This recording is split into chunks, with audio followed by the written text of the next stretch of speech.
레위기 4장 1절에서 12절까지 말씀만 보겠습니다. 주께서 모세에게 말씀하여 이르시되 이스라엘 자손에게 말하여 이르라. 만일 어떤 혼이 알지 못하여 마땅히 행하지 말아야 할 것들에 관한 주의 명령들 중에서 하나라도 어겨 죄를 짓고 그 중에서 하나라도 어겨 행하되 만일 기름 부음을 받은 제사장이 백성의 죄에 따라 죄를 지으면 그는 자기가 지은 죄로 인하여 흠없는 어린 수소 한 마리를 가져다가 죄 헌물로 주께 드릴지니라. 그는 그 수소를 회중의 성막문으로 주 앞에 끌어다가 그 수소의 머리에 안수하고 주 앞에서 그 수소를 잡을 것이요 기름 부음을 받은 제사장은 그 수소의 피를 취해 회중의 성막으로 가지고 가서 자기 손가락을 그 피에 담그고 주 앞에서 그 성소의 휘장 앞에서 그 피를 7번 뿌릴 것이며 또 제사장은 그 피의 일부를 주 앞에 있는 곧 회중의 성막 안에 있는 제단, 즉 향기로운 향을 드리는 제단의 뿔들에 바르고 그 수소의 피 전부를 회중의 성막 문에 있는 제단, 곧 번제 헌물 제단 밑에 쏟을지니라. 또 그는 그 죄 헌물 수소에서 모든 기름을 취할지니 곧 그는 내장을 덮는 기름과 내장 위의 모든 기름과 두 콩팥과 그것들 위에 기름 곧 허리 근방에 있는 것과 간 위의 거풀을 콩팥들과 함께 취하되 화평 헌물의 희생물 수소에서 취한 것 같이 할 것이요 제사장은 그것들을 번제 헌물 제단 위에서 태울 것이며 그 수소의 가죽과 그것의 모든 고기와 머리와 다리와 내장과 똥 곧 그 수소 전부를 진영 밖에 재를 버리는 곳, 즉 정결한 곳으로 가져다가 나무 위에서 불로 태우되 재를 버리는 곳에서 태울지니라. 아멘. 하나님 아버지, 귀한 말씀 감사합니다. 이 말씀을 풀어 선포할 때에 하나님께서 종을 붙들어 주시고 하나님의 말씀을 말씀 그대로 더하거나 빼미 없이 잘 선포할 수 있도록 사용해 주옵소서. 오늘 이 오후에 두 분의 천하보다도 귀한 혼이 구원받게 해주신 것 감사드립니다. 계속해서 주 안에서 아름다운 믿음의 성장이 있게 하옵소서. 예수님의 이름으로 기도했습니다. 아멘. 앉아주시기 바랍니다.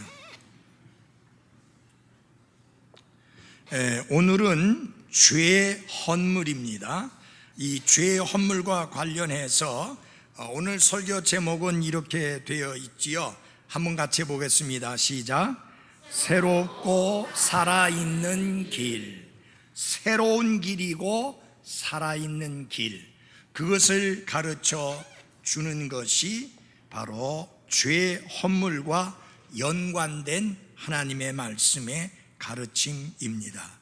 이게 개역 성경에는 속죄제라 이렇게 되어 있습니다만은 우리가 레위기서에 나오는 대로 이 모든 하나님께 드리는 것들은 헌물, offering, 현금으로 하나님께 드리는 것을 헌금이라고 하고 물질로 그게 짐승이든지 새든지 아니면 그 밀가루든지 그런 것을 드릴 때 그것은 헌물이라 이렇게 칭합니다. 레위기를 잘 이해하려고 하면 여러분과 제가 알아야 될 중요한 두 가지 사실이 있습니다. 그 하나는 무엇이냐면은 레위기서에서 가르치고 있는 5가지 다른 헌물에 대해서 알고 이해하는 게 매우 중요합니다. 이미 저는 3가지 헌물에 대하여 여러분들에게 말씀을 전했습니다. 기억 잘 하고 계시겠죠? 첫 번째 헌물이 뭐죠? 번제 헌물, burnt offering이었습니다.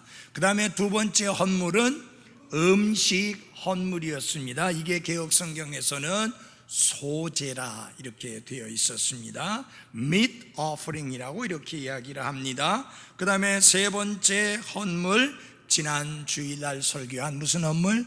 화평 헌물입니다. 이것을 개역 성경에는 화목제라 이렇게 일컬고 있는데 peace offering입니다. 오늘 이제 네 번째 설교하게 될 헌물의 내용은 죄 헌물입니다. 이것이 개역 성경에는 속죄제라고 이렇게 하고 있습니다. 자, 죄 헌물, the sin offering에 대해서 말씀을 드리게 되는데요. 그러면 이게 네 번째니까 하나 더 남았죠? 이게 개역 성경에는 참 이해하기 어려운 단어예요. 속건제라 그렇게 했어요. 여러분, 속건이라는 말 정말 어렵지 않아요? 여러분이 일반 생활할 때 듣도 보도 못하는 단어입니다. 그런데 이게 무슨 말이냐? trespass offering이라고 그래서 범법 헌물입니다. 법을 어겼을 때 하나님께 드리는 헌물이다. 그래서 한번 다 같이 합시다. 범법 헌물. 이렇게 5가지 헌물이 레위기서에서 중점적으로 가르치고 있는 내용 중에 하나입니다. 그 다음에 또 여러분이 아셔야 될 두 번째 사실은 뭐냐? 7가지 절기에 관한 말씀입니다. 절기가 이스라엘에게 몇 가지가 있다고요? 7가지가 있습니다. 앞으로 그 7가지 절기에 대해서 말씀을 드리게 될 터인데, 이 5가지 헌물과 7가지 절기를 이해하면 레위기서 전체를 이해하시는 것이 되겠다라고 하는 말씀입니다. 이미 5가지 헌물 가운데 3가지 헌물을 살펴보았습니다. 번제 헌물, 음식 헌물, 화평 헌물. 그런데 이 3가지 헌물에는 공통점이 있습니다. 무슨 공통점이 있느냐? 하나님께 드리는 그 헌물의 재료에 공통점이 있는 게 아니에요. 왜냐하면 음식 헌물은 짐승을 드리는 게 아니니까 피가 없잖아요. 거기에 그런 공통점은 없습니다. 그런데 이 3가지 헌물의 공통점은 무엇이냐? 자원하여 자기 의지대로 헌물을 드렸다는 공통점이 있습니다. 한마디로 뭐냐? 자원해서 드린다. 내가 하나님 앞에 드리고 싶어서 드리는 헌물이다. 그것이 번제 헌물, 음식 헌물, 그리고 화평 헌물입니다. 그런데 남은 2가지 헌물은 조금 다릅니다. 죄 헌물과 범법 헌물은 내가 드리고 싶어서 자원해서 드리는 게 아니라 하나님의 명령이에요. 이런 경우에는 이런 헌물을 드려라. 하나님이 엄중하게 명령을 했기 때문에 그 헌물은 자원하여 드리는 헌물이 아니라 의무적으로 드리는 헌물이었다라고 하는 것이고요. 만약에 그 헌물을 드리지 않으면 심각한 문제가 발생하게 되는데 죄의 문제가 해결이 안 된다. 그것이 나머지 2가지 헌물, 죄 헌물과 범법 헌물의 특징입니다. 자, 그러면은 먼저 왜 죄 헌물이라고 부르는가라고 하는 것을 생각해 보는데요. 히브리어에서 죄를 의미하는 단어는, 죄를 말할 때 사용하는 그 단어는, 이거 히브리어로 말해도 여러분과 저에게 기억해서 그거 어디 써먹을 일도 없고, 그래서 그냥 히브리어로 죄라고 하는 단어는 어떤 뜻이 있느냐? 빗나갔다, missed way, 길에서 벗어났다 라는 의미를 가지고 있는 게 죄라고 하는 단어의 뜻입니다. 길을 벗어났다, 길에서 빗나갔다, 그런 의미를 가지고 있습니다. 결국 죄가 무엇이냐? 구약 성경에서 특별히 히브리어에서 죄를 가르칠 때 죄가 무엇이냐? 정도, 바른 길. 바른 길은 하나님의 길입니다. 그 하나님의 길을 벗어난 게 뭐다? 죄다 라고 하는 것입니다. 이 신약 성경은 그리스어로 기록이 되어졌는데요, 그리스어에서 죄라고 하는 말은 어떤 의미를 가지고 있느냐? 활쏘기를 하는 사람이 이 활 시위를 겨누고 명중을 시켜야 될 관역이 있게 마련인데, 그 관역을 마치지 못하고 관역을 빗나간 상태를 죄다, 그렇게 이야기를 합니다. 그 죄란 뭐냐? 관역에 빗나간 거다. 목표를 이루지 못하고 목표를 달성하지 못한 것이다. 그래서 하나님의 기대, 하나님의 목표를 맞추지 못하고 벗어난 것이 바로 뭐라고요? 큰 소리로 뭐예요? 죄이다 라고 하는 것입니다. 자, 그래서 여러분이 로마서 3장 23절을 보면은 모든 사람이 죄를 지었으므로 하나님의 영광에 어떻게 해요? 이르지 못하다. 하나님의 영광이라는 목표에 이르지를 못하고 빗나가고 벗어났다 라고 이렇게 말씀을 하고 있습니다. 이렇게 죄와 관련해서 하나님 앞에 헌물을 드릴 때 이것을 죄 헌물이라 이렇게 말합니다. 성경은 이렇게 말씀합니다. 의로운 자는 없나니 단 한 사람도 없다. 그리고 모든 사람이 죄를 지어 하나님의 영광에 이르지 못하더니 라고 말씀을 하고 있습니다. 자, 이 죄라고 하는 단어를 표시할 때 영어는 이렇게 표시를 합니다. 단수를 영어로 표시할 때는 sin이라고 표시를 하고요, 복수를 이야기할 때는 since 해가지고 그렇게 표기를 합니다. 자, 그러면 이렇게 생각하시면 됩니다. 죄와 죄들, 우리말로 하면 그렇게 됩니다. 죄와 죄들, 이렇게 합니다. 그래서 여러분 잘 보십시오. 죄들은 무엇을 의미하는 것이냐? 쉽게 여러분에게 설명하면 사과나무가 있는데 사과나무에 달려있는 사과 열매, 그것을 죄들이라고 아시면 됩니다. 그건 죄는 뭐냐? 뿌리, 근본, 그것을 말하는 겁니다. 그래서 죄들이라고 하는 것은 뭐냐면은 우리가 생활 속에서 하나님의 명령대로 행치 못한 낱낱의 죄악들을 하나하나 가르칠 때 죄들이라 그렇게 이야기합니다. 많은 교회들이 밤낮 없이 회개하라고 가르치고 새벽 기도마다 눈물바다가 되고 통곡바다가 되는 이유가 뭐냐? 죄들을 회개하라고 하니까 여러분 하루하루 삶을 살면서 죄들을 짓지 아니하고 지나가는 날들이 없다는 이야기예요. 그러니까 아침마다 통곡하고 울 수밖에 없습니다. 그러면 죄들이 생각이 나서. 그런데 여러분 그건 문제가 해결이 안 돼요. 사과 다 땄다고 내년에 또 사과 안 열려요? 또 열립니다. 문제는 뭐가 문제냐? 뿌리, 근본이 문제. 그래서 죄라고 하는 단수를 쓸 때 이것은 무엇을 말하느냐? 인간 본성 속에 들어있는 죄악된 본성, 곧 죄성, 그것을 가리키는 말인데 곧 죄를 짓게 하는 뿌리, 원인, 그것을 죄라라고 말을 합니다.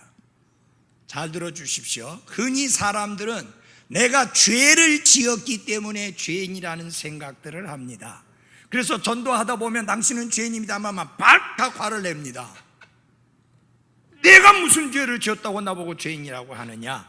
그 사람이 생각하는 건 뭐예요? 행동으로 지은 잘못, 그것만 생각하는 거예요. 그런데 왜 죄를 짓느냐라는 문제를 알아야 됩니다. 죄인이기 때문에 죄를 짓습니다. 죄인이기 때문에 근본이, 뿌리가 죄인이기 때문에 죄들이라고 하는 낱낱의 행위의 열매들이 주렁주렁 열리게 되는 겁니다. 요 열매들에는 차이가 있어요. 어떤 사람은 어마어마하게 많이 열려요. 어떤 사람은 그렇게 많지는 않아요. 그래서 이 많지 않은 사람들은 뭐라고 생각하는가? 많이 열매 맺는 사람들을 가르쳐서 저 죽일 놈 해놓고 자기는 깨끗하다고 생각합니다. 근데 하나님은 말씀합니다. 이 사람이나 저 사람이나 도토리, 기계기요, 모든 사람이 죄를 지었으므로 하나님의 영광에 이르지 못했다고 말씀하고 있습니다. 차별이 없다는 이야기예요.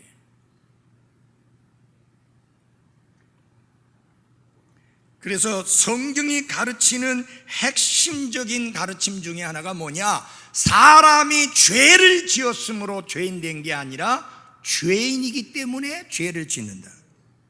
날 때부터 죄의 본성을 가지고 태어나기 때문에 아담으로부터 물려받은 죄악된 본성 때문에 누가 가르치거나 누가 훈련시키지 않아도 죄들을 짓게 되어 있는 게 인간이다. 한번 여러분 물어보겠습니다. 여기 이제 작은 애들을 키우시는 분들에게 물을게요. 그 아이들에게 죄 짓도록 가르치신 적 있어요? 한 번도 없죠? 근데도 애들이 죄를 지어요, 안 지어요? 목사님, 그 죄라고 말하는 건 좀 그런데요. 여러분, 불순종 죄 아니에요? 거짓말하는 거 죄 아니에요? 죄예요. 근데 도대체 이 꼬마 애들이 어디서 불순종을 배웠어요? 부모가 정당한 이야기를 하는데 안 해! 부모가 뭐 그냥 황당해져요. 그것도 다른 사람 앞에서 그래 버리면 더 민망해지잖아요. 근데 저 그런 모습 많이 보거든요. 그래도 하나도 안 놀라요. 왜 안 놀라냐? 아, 저기 또 아담의 후손이 있구나. 어느 부모가 그 아이에게 그런 불순종과 그 반항을 가르쳤겠습니까? 안 가르쳤어요. 밖에서 온 게 아니에요. 안에 있는 게 나오는 거예요. 마음에 가득한 것이 불순종이고 더러운 것이고 거짓말하는 것이고 탐욕이고 살인이고 미움이고 이런 것들이 예수님 말씀하기를 이게 다 마음 안에 있다, 마음 속에 있다. 이게 밖으로 나온다. 그래서 하나님 앞에서 내가 죄인이고 죄의 본성을 가지고 있어서 죄를 짓습니다. 그러므로 나에게는 죄 사함이 필요합니다. 그래서 드리는 헌물이 죄 헌물이다 라고 하는 겁니다. 이해하셨습니까? 예. 그래서 여러분, 우리는 어떻게 말해야 되느냐? 죄인이기 때문에 죄들을 짓는다 라고 말해야 맞습니다. 두 번째로, 그러면 이 죄 헌물은 누가 드려야 하는가 하는 말씀을 보면 레위기 4장이 전체가 35절로 되어 있습니다. 그런데 이 35절이 넷으로 나눠져 있는데 어떤 사람들이 죄 헌물을 드렸는가? 첫 번째는요, 제사장이. 잘 들어주세요. 누가요? 제사장이, 이스라엘의 종교 지도자인 제사장이 죄 헌물을 드려야만 했습니다. 두 번째로는 회중 전체, 즉 이스라엘 신앙 공동체인 이스라엘이 하나님 앞에 죄 헌물을 드려야 했습니다. 세 번째로는 정치 지도자라고 할 수 있는 치리자들이 죄 헌물을 드려야만 했습니다. 네 번째로는 옛날에 노태우 때 가장 많이 했던 내용 중에 하나, 무슨 사람? 벌써 다 잊어버리셨어요. 무슨 사람? 보통 사람, 성경에 보통 사람이라고 그랬어요. 보통 사람이 죄의 헌물을 드려야 합니다. 그래서 네 부류의 사람이 죄의 헌물을 드려야 되는데, 요거를 가만히 살펴보면 결국은 모든 사람이 죄의 헌물을 드려야 될 대상이다 라고 하는 것을 보여줍니다. 먼저 1절부터 12절까지가 기름 부음을 받은 제사장이 죄의 헌물을 드려야 했습니다. 우리 4장 2절을 보겠습니다. 같이 한번 읽어볼까요? 시작. 만일 기름 부음을 받은 4장 2절이요. 미안합니다. 3절인가요? 예, 3절 시작. 만일 기름 부음을 받은 제사장이 백성의 죄에 따라 죄를 지으면 그는 자기가 지은 죄로 인하여 흠없는 어린 숫소 한 마리를 가져다가 죄 헌물로 주께 드릴지니. 1절에서 12절까지가 기름 부음 받은 제사장이 다른 백성들처럼 죄를 지었을 때 죄 헌물을 하나님께 드려라. 그래서 1절에서 12절, 13절에서 21절, 22절에서 26절, 27절에서 35절 4절로 나눠져 있지만, 드리는 그 헌물이 소냐 아니면은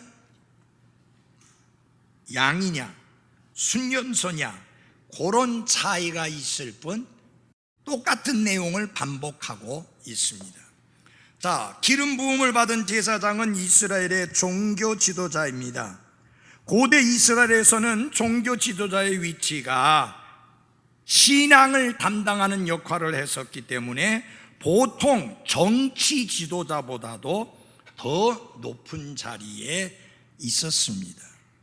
이 종교 지도자가 신앙을 책임지고 있는 사람이었기 때문에 사회적으로 아주 중요한 역할을 감당하던 시대였는데, 비록 그들이 신앙을 담당하는 지도자들이었지만 그들 또한 백성들이 짓는 죄를 그들도 또한 범했다고 하는 사실입니다.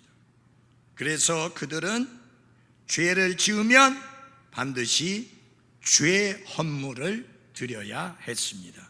여러분, 제가 읽어드릴게요. 한번 들어보세요. 만일 기름 부음을 받은 제사장이 백성의 죄에 따라 죄를 지으며, 다른 백성들이 죄를 짓듯이 이 백성의 지도자인 기름 부음 받은 제사장이 죄를 짓거든 그 사람도 하나님 앞에 죄 헌물을 드릴지니라 라고 이렇게 말씀을 했습니다.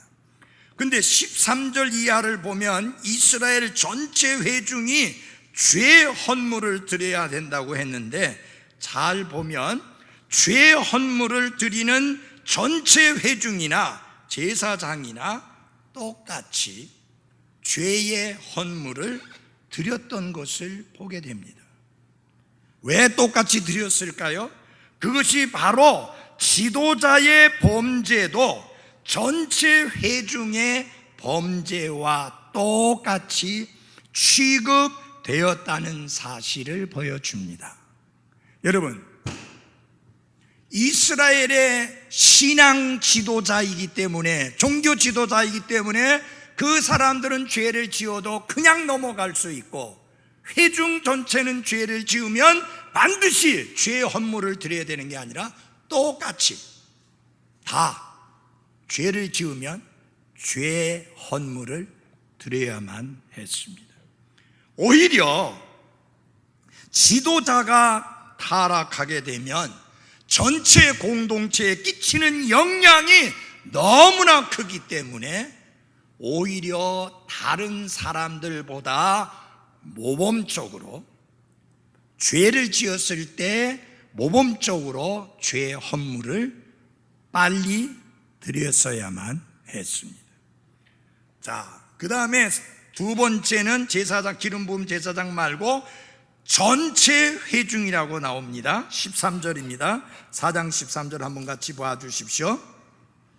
만일 이스라엘 전체 회중이 알지 못하여 죄를 짓되 그것이 집회의 눈에 드러나지 아니하여 그들이 마땅히 행하지 말아야 할 것들에 관한 주의 명령들 중에서 하나라도 어기고 조금이라도 행하여 유죄가 된 경우에 그들이 그 명령을 어기고 범한 죄가 알려지면 회중은 그 죄로 인하여 어린 숫소를 드리고 그것을 회중의 성막 앞으로 가져갈 것이며, 기름 부음 받은 제사장이 드린 그 헌물이나 회중 전체가 죄를 지었을 때 드리는 헌물이나 똑같습니다. 하나님이 똑같이 중하게 보시는 것을 보여주고 있습니다. 여기 전체 회중이라고 하는 것을 보면 아마 여러분들이 생각나는 것이 있을 것입니다. 이스라엘 백성이 전체 회중으로서 하나님께 범죄하고 악을 행한 경우들이 상당히 많은 경우를 봅니다. 이집트 땅에서 나와서 약속의 땅으로 가는 동안에 길이 험하고 힘들면 이스라엘 전체 회중이 하나님 앞에 불평하고 원망했습니다. 물이 없으면 또 하나님께 불평하고 원망했습니다. 그 다음에 모세가 하나님 앞에 율법을 받으러 올라가니까 40일 동안 안 내려오니까 금송아지를 만들어 놓고 섬기는 그런 우상 숭배를 전체 회중이 그렇게 범하게 되었습니다. 그래서 이렇게 전체 회중이 지도자의 지도를 받는 이 전체 회중이 악을 행하여 하나님의 명령을 어기고 불순종했을 때, 그때 하나님 앞에 드리는 헌물이 죄의 헌물이다. 이해가 되시죠? 그 다음에 세 번째로는 치리자가 하나님 앞에 죄를 지었을 때 이제 죄의 헌물을 드려야 된다고 말씀합니다. 22절입니다. 4장 22절입니다. 만일 치리자가 알지 못하여 마땅히 행하지 말아야 할 것들에 관한 주 자기 하나님의 명령들 중에서 하나라도 어겨 죄를 짓고 조금이라도 행하여 유죄가 된 경우에 자기가 지은 죄를 알게 되거든 그는 흠없는 숫염소 새끼를 자기의 헌물로 가져다가 드려라. 단지 차이점이 있다면 하나님께 드리는 헌물이 차이가 있어요. 숫소가 아니고 숫염소입니다. 하나님은 책임 있는 위치와 그들의 죄가 다른 사람들에게 미치는 영향 때문에 일반 백성들과는 다르게 항상 하나님은 취급을 하셨습니다. 왜냐하면 정치 지도자들이었기 때문입니다. 그 다음에 보면은 소위 말하는 보통 사람들, 이스라엘 사람들 중에서 개인적으로 개개인이 죄를 지었을 때 그때 죄의 헌물을 드려야 합니다. 한번 보십시오. 4장 27절입니다. 만일 보통 사람들 중에서 어떤 이가 알지 못하여 죄를 짓되 마땅히 행하지 말아야 할 것들에 관한 주의 명령들 중에서 하나라도 어기고 조금이라도 행하여 유죄가 된 경우에는 자기가 지은 죄를 알게 되거든 그는 자기가 지은 죄로 인하여 흠없는 암염소 새끼를 자기의 헌물로 가져다가, 암염소 새끼를 하나님 앞에 죄 헌물로 드렸습니다. 결국은 이 말씀이 가르쳐 주는 건 뭡니까? 하나님 앞에 죄의 헌물을 드려야 될 대상에서 제외된 사람이 하나도 없다는 거예요. 이스라엘 사람 한 사람 한 사람 개인으로 보더라도, 그 보통 사람들, 일반 사람들을 보더라도 그들이 죄를 짓기 때문에, 하나님의 명령을 어기기 때문에 그들도 죄의 헌물을 드려야 되었고, 그리고 이스라엘의 정치적인 지도자라고 하는 치리자들도 죄를 짓기 때문에 또 죄의 헌물을 드려야 되었고, 이스라엘 전체 회중이 죄를 짓게 되는 경우가 있었기 때문에 또 죄의 헌물을 드려야 되었고, 그 이스라엘의 신앙 지도 책임을 맡고 있는 종교 지도자인 기름 부음 받은 제사장이 죄를 짓게 될 경우에 그도 예외 없이 죄의 헌물을 드려야 했습니다. 결국은 죄의 헌물을 드려야 될 대상에서 제외된 사람은 하나도 없다. 이제 오늘 이 시대에 우리에게 적용을 해봅시다. 그가 목사이기 때문에 하나님 앞에서 죄의 문제를 해결하지 않아도 되는 사람은 하나도 없습니다. 목사라는 직분이 그의 죄의 면죄부를 찍어주는 것 아니요, 그도 죄를 지으면 하나님 앞에 자백하고 회개하고 돌이켜야 하는 것입니다. 교회 안에 지도적 위치에 있는 사람도 죄를 지으면 하나님 앞에 자백하고 회개해야 하는 것입니다. 일반 성도들도 하나님 앞에 죄를 지으면 죄를 자백하고 회개해야 되는 게 맞습니다. 그리고 만약에 우리가 교회 전체적으로 하나님 앞에 하나님의 명령을 거스려 악을 행한다면 우리 교회 전체가 하나님 앞에 회개하고 죄를 자백하며 하나님의 긍휼과 용서를 구해야 하는 것입니다. 그래서 하나님 앞에 죄를 자백하고 죄를 용서해 주시도록 그분의 긍휼을 구하지 않아도 되는 사람은 한 사람도 없다라고 하는 사실입니다. 여러분과 제가 구원받는 그 순간에 우리의 모든 죄들, 과거와 현재와 심지어 미래의 모든 죄들까지도 용서를 받았습니다. 그리고 하나님은 다시는 기억지 아니하십니다. 그러나 우리가 생활 속에서 그릇 행하여 말씀을 거스려 잘못 행하고 범죄했을 때 하나님이 우리에게 말씀하는 게 뭐냐? 자백하라. 내가 죄를 지었다고 시인하고 동의하고 인정하라. 그리하면 하나님은 신실하셔서 우리의 죄들을 용서해 주시고 깨끗게 해 주신다고 약속해 주셨습니다. 자, 언제 죄 헌물을 드렸는가 하는 것입니다.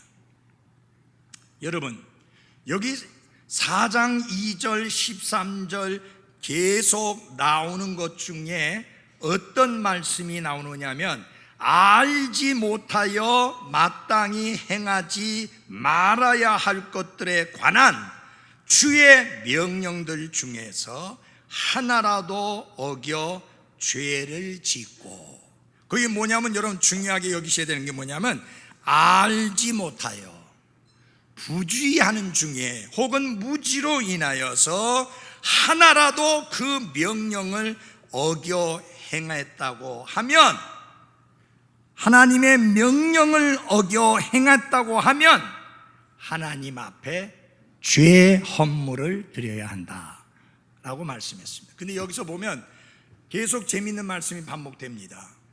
알지 못했다가, 내가 죄를 진 것을 알지 못했다가 알게 되거든 하나님 앞에 죄 헌물을 드려라. 여러분 잘 보십시오. 내가 알고 죄를 지었던 모르고 죄를 지었던 그것은 반드시 용서가 필요합니다. 근데 여러분 문제가 뭐냐? 처음에는 못 깨달아요. 그래서 설교를 통해서 깨달을 수도 있고 그리스도인의 교제를 통해서 깨달을 수도 있고 스스로 말씀을 읽다가도 깨달을 수 있고, 그래서 내가 하나님 앞에 죄를 지은 것을 알게 되거든 죄 헌물을 하나님께 드리라고 했는데, 지금은 우리가 이런 헌물을 안 드리니까 어떻게 해야 되느냐? 하나님 앞에 인정하고 자백하고 그분의 용서를 구해야 하는 것입니다. 하나님의 명령이 굉장히 많습니다. 구약 성경에 이렇게 하라 저렇게 하라, 이렇게 하지 마라 저렇게 하지 말라 하는 명령이 굉장히 많죠. 하나님의 명령이 굉장히 많이 있는데 그 하나님의 명령은 크게 두 가지로 요약이 됩니다. 하나는 뭐냐? 하라, 누잇, 하라는 거예요. 하라는 명령 많이 있잖아요. 맞아요? 하라는 명령. 내 아버지와 어머니를 공경하라. 그런가 하면 또 다른 하나가 뭐냐? 하지 말라. don't. 하지 마라. do와 don't예요. 하라, 하지 마라. 하나님의 명령은 크게 두 가지로 나눠집니다. 예를 들어서 살인하지 뭐예요? 말라. 간음하지 말라. 도적질하지 말라. 그래서 하나님의 명령은 크게 아무리 여러 가지라도 크게 두 가지로 나옵니다. 하라, 하지 말라. 그래서 여기 여러분이 읽어보신 말씀을 보면은 하나님의 명령 중에서 하지 말아야 될, 마땅히 행하지 말아야 할 것이라는 말씀이 나옵니다. 하나님께서 여러분 잘 보십시오. 죄가 무엇입니까? 하라는 것을 안 하는 게 죄입니다. 또 하지 말라고 한 것을 하는 게 죄입니다. 왜요? 그것은 범법이기 때문입니다. 하나님의 말씀 하나하나는 법입니다. 엄중한 법입니다. 그 엄중한 법을 지키지 않는 게 범법이요, 그 범법은 죄의 본질입니다. 여러분, 죄하게 되면 여러분 이렇게 생각하시면 돼요. 하나님이 하라 했는데 안 한 거, 그거 죄예요. 그 다음에 하나님이 하지 말라 했는데 하는 거, 그게 죄예요. 어려워요? 쉬워요? 어려워요? 쉬워요? 쉽잖아요. 여러분이 보기에, 다른 사람들이 보기에 다 괜찮다 해도 하나님이 하지 말라 했는데 했으면 죄예요. 그 다음에 하나님이 하라 했는데 안 하면 그것 또한 죄예요. 그래서 하나님의 율법, 하나님의 명령은 여러 가지가 있지만 딱 둘로 나눠서 왔는데 하라, 하지 마라. 그래서 하라 하는 것을 어기고 안 했을 때 그거 죄예요. 그 다음에 하지 말라 했는데 어기고 안 했을 때 그거 죄예요. 그러니까 결국은 뭐냐? 언제 죄의 헌물을 드리는가? 하나님이 하지 말라는 것을 어겼을 때, 그리고 하나님이 하라고 하는 것을 하지 않고 어겼을 때 하나님은 그들이 뭐를 드리도록 했는가? 죄 헌물을 드리게 했습니다. 근데 여러분, 여기 보면 그 말씀이 있어요. 4장 14절에 보면 그들이 그 명령을 어기고 범한 죄가 알려지면, 이런 말씀이 나옵니다. 우리가 살다 보면 하나님의 명령을 거스리고 어겨서 불순종해서 죄를 지었는데 그걸 깨닫지 못하고 알지 못하고 그냥 넘어갈 때가 있어요. 그런데 성령 하나님께서 그것을 깨우쳐 주시고 알게 해 주시고 죄를 보게 해 주시니까, 아이고, 내가 하나님 앞에 그분의 명령을 어기고 불순종했구나, 죄를 지었구나 하는 것을 깨닫게 됩니다. 그때 우리가 어떻게 반응해야 돼요? 하나예요. 자백. 다 같이 합시다. 자백. 요한일서에서는 두 가지를 아주 엄중하게 경고합니다. 내가 구원받았으니까 이제 더 이상 내 속에는 죄의 본성이 없다라고 떠들면, 그렇게 주장하면 거짓말하는 자다. 그렇게 말하지 마라. 여러분 잘 보십시오. 오늘 두 사람이 구원받았지만 오늘 구원받았기 때문에 죄의 본성이 사라진 건 아니에요. 죄의 본성은 그대로 있지만 하나님의 본성이 더해지게 된 것입니다. 그래서 구원받았지만 죄의 본성이 있으니까 큰 소리 치지 마십시오. 항상 깨어 있어야 됩니다. 항상 기도해야 됩니다. 시험에 들지 않게 조심해야 됩니다. 왜? 아직까지 우리 안에는 죄의 본성이 그대로 남아있기 때문에. 요 죄의 본성이 어떻게 하는가? 잘 들어주세요. 하지 말라 하는 것은 악착같이 하게 만듭니다. 하라 하는 것은 악착같이 안 하게 만듭니다. 그게 죄의 본성이 하는 거예요. 그래서 바울도요, 미치겠는 거예요. 내가 원하는 바 선은 행치 아니하고 원치 않는 바 하나님이 금하는 바 악을 행하는도다. 그런데 내가 구원받았으니까 없어지고 사라진 줄 알았는데 그게 아직까지 내 속에 있다. 그래서 오호라, 내가 피곤한 사람이다 라는 고백을 하는 겁니다. 여러분과 저는 피곤한 인생을 삽니다. 원하는 것을 해야 되는데, 하나님이 원하시고 하나님이 기뻐하시고 하나님이 바라시는 것을 해야 되는데 그걸 하지 못하게 방해하고, 오히려 하나님이 원치 않는 것은 열심히 행하게 하는 그러무 악한 본성이 우리 안에 아직까지 있다. 그래서 싸운다 그 말이에요. 구원받기 전엔 싸움이 없어요. 그래서 어떻게 보면요, 갓 구원받고 나면, 갓 그리스도인이 되고 나면, 갓 거듭나고 나면요 더 힘들 수 있어요. 왜? 구원받기 전에는 신경 안 썼잖아요. 내 편한 대로 살았잖아요. 내가 좋아하는 대로 살았잖아요. 내가 원하는 대로 살았잖아요. 그러니까 부담스러운 거 하나도 없었어요. 성령님이 오시고, 구원받고 나서 성령님이 오시고 하나님의 거룩한 본성이 내 안에 주어지고 나니까 그 본성이 소리칩니다. 야, 너 다시 태어난 사람이야, 너 구원받은 사람이야, 너 거듭난 사람이야. 육신을 따라 쫓지 말고 성령 안에서 걸어라. 그러니까 뭐가 생겨요? 갈등이 생기는 거예요. 갈등이 생기는 거예요. 예. 성령 안에서 걸어야 할지 육신 안에서 걸어야 될지, 이게 전에는 갈등이 없었는데 갈등이 생긴 거예요. 여러분, 갈등이 있다고 하는 것이 구원받은 사람의 증거예요. 구원받지 않은 사람은 갈등 없어요.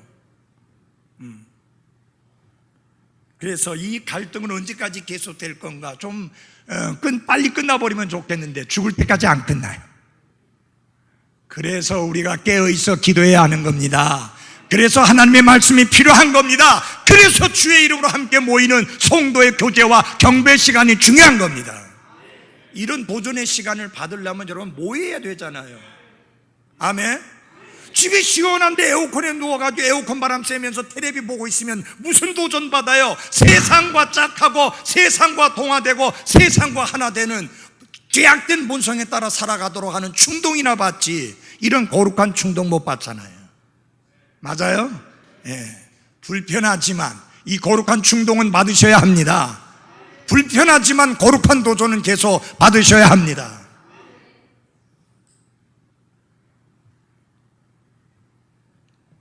구약시대 이스라엘 백성들은 죄의 헌물을 들고 가서 죄를 드렸습니다. 죄를 알게 되는 순간, 내가 죄를 짓고 나는 것을 아는 순간. 신약시대 그리스도인들은 어디 가서 염소 잡아오고 어디 가서 수소 잡아오고 그래가지고 여기서 불태우는 거 아닙니다. 이건 제단 아니에요. 근데 얼마나 많은 교회들이 이걸 제단이라고 부릅니까? 이거 제단이래. 이거 제단 아닙니다. 여기 뭘 태워드렸기 때문에 제단이에요. 제단 아니고 말씀 전하는 강단. 그러면 신약시대 성도들은 자기가 죄를 지은 것을 깨닫게 되면, 알게 되면 어떻게 해야 되느냐? 죄의 헌물을 들고 가는 게 아니라 우리의 죄들을 대신해서 십자가 위에서 보배로운 피를 흘리심으로 과거와 현재와 미래의 모든 죄를 완벽하게 해결해 주신 그 예수님을 힘입어서 아버지 앞에 나가서, 아버지, 이놈의 자식이 잘못했습니다. 아버지의 명령을 거역했습니다. 아버지의 명령에 불순종했습니다. 아버지의 명령을 어겼습니다. 아버지 용서해 주십시오 라고 자백해야 하는 것입니다. 잘 들어보십시오. 높은 보좌에 계시는 그 어미하신 그 위엄에 찬 하나님 앞에 가서 발발발발 떨면서 그저 살리만 주십시오 하고 손이 발이 되도록 비는 게 아니라 아버지 앞에 나가서 자식으로서, 아들로서 아버지의 이름을 명예스럽지 못하게 한 것을 자백하고 그분의 긍휼과 용서를 구하는 것입니다. 아멘. 그게 자백이에요. 자녀로서 나가는 거예요. 아들로서 나가는 거예요. 죄인으로서 나가는 게 아니에요. 제발 좀 이 죄인 아무 공로 없사오나 거룩하신 예수님 이름 받들어 기도합니다라고 하는, 도대체 어디서 굴러 들어온 이야기인지 모르지만 그런 끔찍하게 잘못된 내용으로 기도해서는 안 됩니다. 하나님은 죄인의 기도를 받지 않습니다. 하나님은 거듭난 거룩한 백성들의 기도에 응답하십니다. 아멘. 예, 그래서 우리는 죄인으로서 나가는 게 아니에요. 그래서 나는 미국 사람들이 쓰는 말 중에 그 말 너무 싫어해요. Sinners saved by grace. 주의 은혜로 구원받은 죄인. 구원받았으면 죄인이 아니죠. 저는 거기에 동의를 못해요. 죄인이었었는데 은혜로 믿음을 통하여 구원받았고 지금은 제가 죄인이 아니고 하나님의 아들입니다. 아멘? 여러분, 하나님의 아들 맞죠? 근데 하나님이 우리를 갖다가 발로 탁 차가지고 다시 죄인의 자리에 밀어넣습니까? 아니잖아요. 신분 안 바뀌었잖아요. 죄인이었다가 이제는 하나님의 아들이 됐는데 왜 또 죄인이라고 말해요? 여러분, 구걸하던 거지를 입양을 시켜가지고 아들로 삼고 해놓으니까 이게 아침마다 일어나서 하는 말이 한 푼 줍시오, 예! 하고 있으니까 기가 차잖아요. 야, 너 그 짓 하지 마. 이젠 더 이상 하지 않아도 돼. 넌 아들이야. 내가 가진 모든 걸 네가 누릴 수 있는 거야. 내게 다 네 거야. 여러분, 하나님이 하늘에 속한 영적인 복으로 복 주신 분이 여러분이란 사실을 잊지 마십시오. 그지처럼 살면 안 돼요. 왕자처럼 살아야 돼요. 아멘. 왕자처럼 살아야 되고 공주처럼 살아야 돼요. 알다 잘됐다, 오늘부터 집에 가서 밥 안 해야지. 공주처럼 살라 했는데, 그거 말고 영적으로 여러분이 당당하게 사시라. 가난한 거 여러분 조금 불편할 뿐이에요. 여러분, 가난은 죄가 아니에요. 가난은 조금 불편해요. 왜냐하면 다른 사람 차 타고 다닐 때 나 버스 타고 다니고, 다른 사람들이 엄청 비싸고 좋은 차 타고 다닐 때 나는 그냥 덜덜거리는 차 타고 다니고, 다른 사람들이 무슨 뭐 50평 100평짜리 아파트에 살 때 나는 18평 아파트에 살고, 그것도 없어서 전세에 살고. 좀 불편하죠. 그러나 죄가 아닙니다.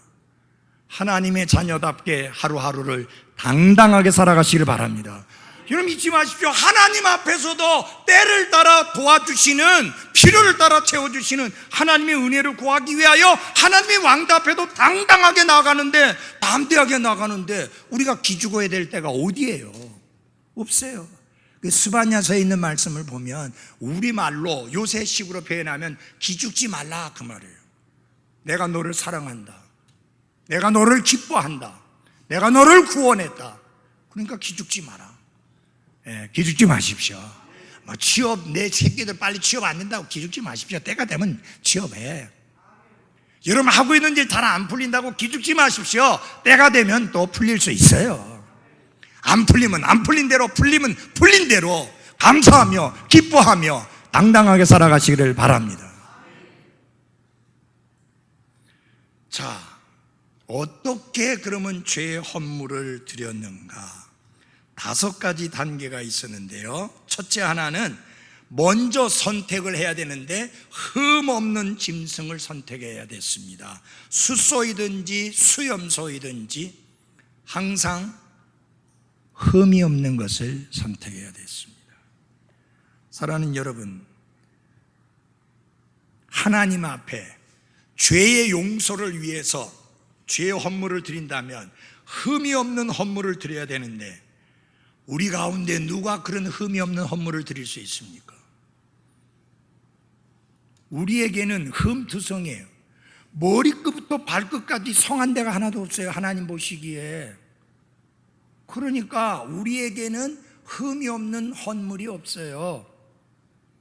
죄의 속죄를 위해서, 죄의 용서를 위해서 하나님 앞에 드릴 수 있는 흠 없는 헌물이 우리에게는 없어요. 그래서 하나님이 예비해 주시고, 하나님이 예비해 주신 헌물을 통해서 우리가 용서의 기쁨과 확신을 갖게 되는 것입니다. 그 죄 없는, 흠이 없는 죄의 헌물이 누굽니까? 예수 그리스도이십니다. 그분 자신은 죄가 없지만 여러분과 저를 대신해서 죄의 헌물이 되어 주신 겁니다. 두 번째는요, 성막 문에서 안수를 하고 난 다음에 죽였습니다. 중요한 건 안수입니다. 짐승의 머리에 안수를 하는 것은 내 죄 때문에 내가 마땅히 죽어야 하지만 이 희생물이, 이 짐승이 내 죄를 대신 짊어지고 죽습니다. 그래서 이 짐승과 나를 동일시하는 겁니다. 그게 안수예요. 그러면서 무엇을 말하는 겁니까? 이 짐승이 죽는 것은 죄의 결과로 죽어야 되는, 내가 죽어야 하는 그 죽음을 대신 죽는 것입니다 라는 의미로서 짐승의 머리 위에다가 손을 얹었습니다. 여러분, 오늘날 목사 안수식 하잖아요. 그 목사 안수식 할 때 손을 얹죠, 머리 위에다가. 안수식 구경해 보셨어요? 손을 얹고 기도하는데 그게 무슨 말이냐면은 이분의 믿음과 이분의 신앙과, 그리고 이분이 가지고 있는 확신과 이분이 가고자 하는 그 믿음의 길이 나와 똑같다고 동일하다고 하는 의미로서 안수를 합니다. 그래서 저는 아무나 안수 안 해요. 내가 알고 확신할 수 있는 사람 아니면 절대 안 해요. 내보다 훨씬 밑에 후배 목사들이 다 나가서 안수하는데 저는 그냥 여러분이 앉아있는 자리에 앉아있으면서 안수에 참여 안 해요. 한 번은 선교사님 한 분이 나를 1시간 동안이나 그 교회 근처를 같이 데리고 다니면서 저를 설득시키면서 그분을 안수하자고 그렇게 설득을 시켰어요. No, 이거는 인정으로 할 일이 아니고 말씀의 원리대로 해야 된다. 나는 그분에게 절대 안수할 수 없다.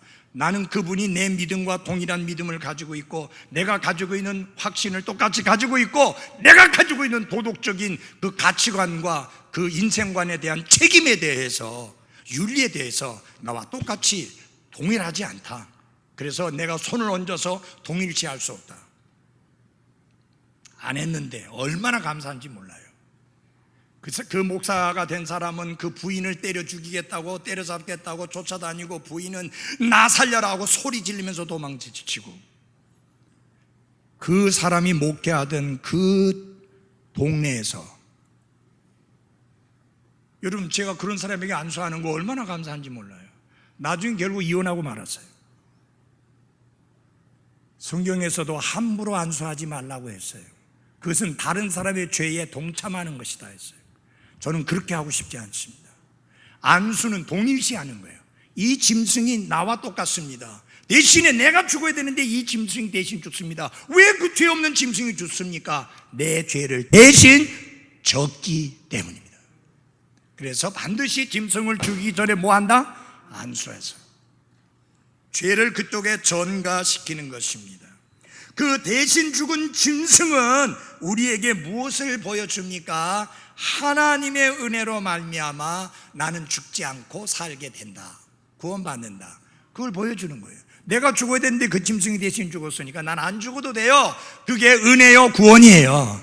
그게 예수님이 십자가에서 이루신 사역입니다. 그래서 예수님이 죄의 헌물이 되죠. 중간에. 그 다음에 성소 휘장 앞에서 7번 피를 뿌렸습니다. 5절과 6절에 보면 제사장은 그 수소의 피를 취해 회중의 성막으로 가지고 가서 자기 손가락을 그 피에 담그고 주 앞에서 그 성소의 휘장 앞에서 그 피를 7번 뿌릴 것이다 라고 말했습니다. 7이라는 숫자는 완전을 의미하는 숫자로서 충분하고 철저한 것을 상징하는 숫자이기도 합니다. 완전한 용서를 상징하기 위해서 피를 뿌리는데 몇 번이요? 큰 소리로 몇 번? 7번 뿌렸다. 근데 그걸 어디다가 뿌렸는가? 성막 안에, 성소 안에 들어가서 휘장 앞에서 뿌렸다. 그 여기 휘장이 이렇게 걸려 있는데 그 휘장에다가 이렇게 7번을 뿌렸다. 왜 하필이면 휘장에다가 뿌리는가? 여러분 휘장 알죠? 쉬운 말로 커튼하면 쉽게 알죠. 커튼이 있었어요. 커튼이 지성소, 하나님이 계시는 곳을 상징하는 지성소와 성소 그 사이에 휘장, 커튼이 쳐 있었습니다. 피를 거기다가 뿌렸다는 것은 뭐예요? 우리는 하나님 앞에 설 수가 없어요. 왜? 죄인이니까. 그런데 피를 뿌리는 것은 무엇을 말하는가? 피를 통해서, 예수님의 흘리신 보배로운 피를 통해서 우리가 하나님 앞에 나아갈 수 있고 하나님 앞에 설 수 있음을 보여줍니다. 여러분 예수님이 십자가에서 운명하시는 그 순간에 예루살렘에 있던 성전의 휘장이 찢어져서 위에서 아래까지 찢어져서 둘이 되었다. 그래서 길이 활짝 열렸습니다. 전에는 대제사장만이 그것도 1년에 한 차례씩만 나갈 수 있었지만 이제 우리는 예수 그리스도를 통해서 언제든지 24시간 365일 거룩하신 하나님 앞에 당당하게 나아갈 수 있게 되었습니다. 예수님의 피 흘리심 때문입니다. 그래서 히브리서 10장에서 이 설명을 이렇게 해줍니다. 우리가 예수님의 피를 힘입어 새롭고 살아있는 길로 지성소에 들어갈 담대함을 얻었는데 이 길은 그분께서 우리를 위하여 휘장 곧 자기의 육체를 통해 거룩히 구분하신 것이라. 그분의 십자가의 죽으심을 통해서 하나님과 우리 사이를 가로막고 있었던 휘장이 제껴지고 이제 여러분과 저는 대제사장도 아니지만 왕가의 제사장으로서 하나님 앞에 당당하게 나아갈 수 있음을 감사하십시오. 근데 그렇게 나아갈 수 있는 근거가 뭐냐? 내가 기도 많이 했고 그렇기 때문이 아니라 예수님의 거룩하신 피라고 하는 것을 잊지 마십시오. 나 오늘 교회 가기 싫어. 왜? 그래도 아침에 일어나서 기도도 좀 하고 성경도 좀 보고 이 마음도 좀 바로 잡고 좀 이렇게 좀 뭔가 좀 하고 해야 되는데, 나 오늘 아무것도 못해서 막 일어나서 뭐 세수하고 밥 먹고 정신없어갖고 이런 기분으로 어떻게 가서 예배를 드리겠느냐? 염치도 없지. 기분으로 예배 드리는 거 아닙니다. 여러분과 제가 하나님 앞에 나와서 영과 진리로 경배 드릴 수 있는 그 근거는 오직 하나밖에 없습니다. 예수님이 십자가에서 흘리신 보배로운 피입니다. 그것을 의지하는 것으로 나아갑니다. 이런 대제사장이 하나님 앞에 나아갈 때 그 피가 깨끗한 피면은 당당하게 나갈 수 있었습니다. 두려워할 필요 없었어요. 그가 당당하게 나갈 수 있는 근거는 오직 하나, 피. 우리가 하나님 앞에 나갈 수 있는 유일한 근거, 예수님의 보배로운 피입니다. 아멘. 그래서 예를 들어서 아침에 일어나가지고 부부가 4판 싸웠다. 아이고 도대체 오늘 교회 못 가겠다 이렇게 싸워놓고 뭐 어떻게 교회 가서 에이 뭐 이렇게 경배드리고 하겠나, 그러지 말고 오십시오. 그거 상관없어요. 오셔서 어떻게 하면 돼요? 하나님 앞에 자백하고, 그러니까 늦게 오지 마세요. 일찍 오셔서 하나님 앞에 자백하고, 오늘 내가 냅다 부인하고 싸웠습니다. 냅다 남편하고 싸웠습니다. 그렇지만 제가 여기 온 것은 뻔뻔해서가 아니라 예수님의 보혈을 의지해서 나왔습니다. 하나님은 그 피 때문에 저를 전에 받아주셨고 지금도 받아주시고 앞으로 받아주시는 것을 믿습니다. 그걸로 나오는 거예요, 여러분. 예수님의 피가 근거예요. 그래서 앞으로 집에서 아무리 다투더라도 교회는 빠지지 마십시오. 예배 시간은 빠지지 마십시오. 그 다음에 어떻게 되는가? 남은 피를 번제단 밑에 부었습니다. 휘장에 뿌린 피 말고 남은 피는 이 번제단 밑에다가 뿌렸습니다. 이것은 우리에게 귀한 사실을 생각나게 해줍니다. 예수님이 십자가에 달리셨을 때 그 피는 하나님을 위한 피였고 하나님께 드리는 피였지만, 또 한 가지 우리가 한 가지 알아야 될 것은 뭐냐? 그 예수님이 십자가에 달렸을 때 피가 십자가 아래로 뚝뚝뚝뚝 떨어져서 근처가 피로 물들지 않았습니까? 맞아요? 그 예수님은 그분의 피를 여러분과 저를 위해서도 흘려주셨다는 사실입니다. 여러분 잘 보십시오. 이 피는 3가지 의미가 있습니다. 첫째, 하나님께 대하여 하나님께서 받으셨다, 그 의미예요. 이제 다 집을 되었다, 그 의미예요. 우리에 대하여서 마찬가지입니다. 이 피를 통해 모든 죄들이 용서되었다. 우리에게 그 피는 그런 의미가 있습니다. 사탄에게도 하나님이 하시는 게 있습니다. 사탄에게 우리를 공격하고 저주하고 비난하지만, 사탄아, 그 아들 예수님의 피가 저들을 모든 죄에서 깨끗하게 하였느니라. 더 이상 떠들지 마. 입 다물어. 끝났어. 그래서 그 마틴 루터가 그 종교 개혁을 일으킬 때 그분이 쓴 내용 중에 그런 게 있어요. 사탄이 와가지고 합니다. 야, 네가 무슨 개혁을 일으키고 뭘 한다고 그래? 봐봐, 네 죄 좀 봐봐 하면서 막 죄의 목록을 막 어디서 주워왔는지 옛날부터 뭐 지은 죄 쫙 적어 와가지고 이걸 뒤밀면서 이랬는데 네가 뭐 하나님 앞에서 떳떳하다고 그런 어마어마한 일을 하겠다는 거야. 시끄러워. 그러니까 마틴 루터가 어떻게 했는가? 빨간 펜을 딱 잉크를 찍어서 요한일서 1장 7절을 딱 적으면서 그 아들 예수님의 피가 모든 데서 깨끗하게 하였느니라. 또 다른 죄들을 끄집어 왔지만 역시 마찬가지. 여러분, 우리의 근거는 예수님의 보배로운 피라는 것을 잊지 마십시오. 그리고 이제 남은 거, 고기, 머리, 다리, 내장, 똥, 이걸 갖다가 전부 다 진영 밖에 나가서 불태웠습니다. 그렇게 함으로 정결케 된다고 그렇게 말씀을 했는데, 여러분, 예수님은 우리의 죄들을 지시고 십자가를 지시게 될 때 성문 안에서가 아니라 성문 밖에서 십자가에 달리셨습니다. 골고다라고 하는 장소는 성문 안에 있었던 게 아니라 성문 밖에 있었습니다. 예수님이 십자가를 지시고 성문 밖으로 나가셨다고, 성경은 진영 밖으로 나가셨다고 말씀합니다. 지금 이스라엘 땅에 가면 이게 구분이 안 되어 있어요. 그래서 마치 예수님이 십자가에 달리셨던 장소가 성문 안에 있었던 것처럼 지금은 그렇게 되어 있어요. 그러나 실제로는 그곳이 성문 안에가 아니었고 성문 바깥이었습니다. 한 말씀만 다 같이 읽고 말씀을 마치겠습니다. 히브리서 13장입니다.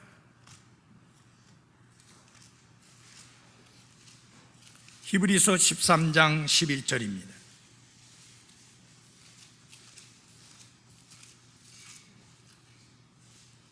그 짐승들의 피는 죄로 인하여 대제사장이 성소 안으로 가지고 들어가고 그것들의 몸은 진영 밖에서 불사르나니, 그러므로 같이 읽겠습니다. 시작. 예수님께서도 친히 자신의 피로 백성을 거룩히 구별하시려고 성문 밖에서 고난을 당하셨느니라 그랬습니다.